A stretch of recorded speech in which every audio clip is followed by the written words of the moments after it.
No food. No, we had all the ice cream. Yeah, we had the ice cream. I feel bad that the boys didn't get terrified. Oh, now I know what it is. I'm terrified. Yeah. You look too bad. Yeah, I know.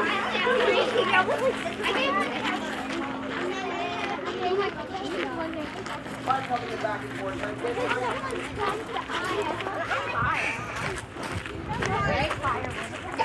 He's making one of them birds.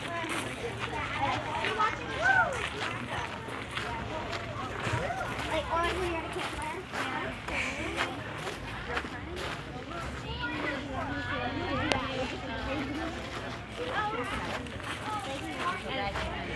I know, like, I didn't know if I would be able to come with them. Yeah. Because I just started Disney. Gotcha. Freddie, you're kind of in my picture. Sorry.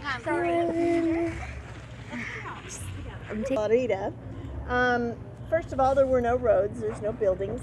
There's no fort across the street. There's no cars. There's no Disney World. There's no Pokemon Go. All there is really is a whole bunch of bushes, some alligators, swampy area, snakes, mosquitoes, all that kind of fun stuff.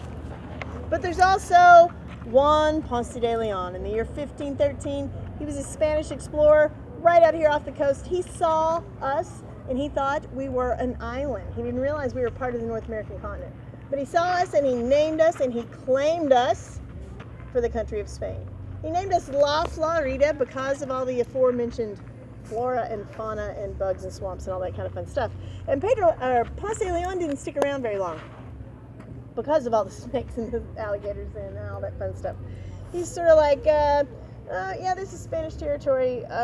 Let's go.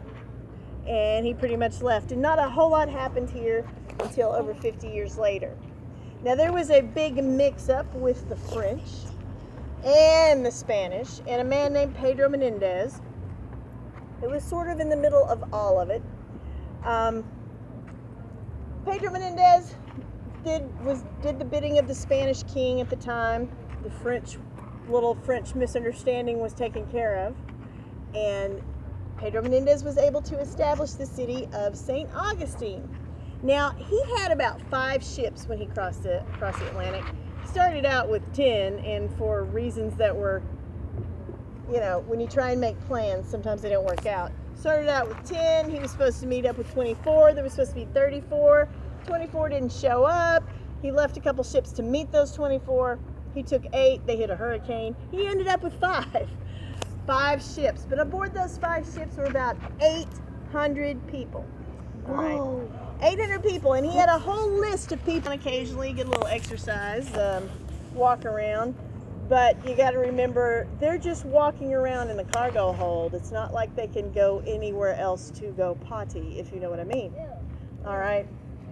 So aboard these 5 ships, they had animals, stinky, smelly animals.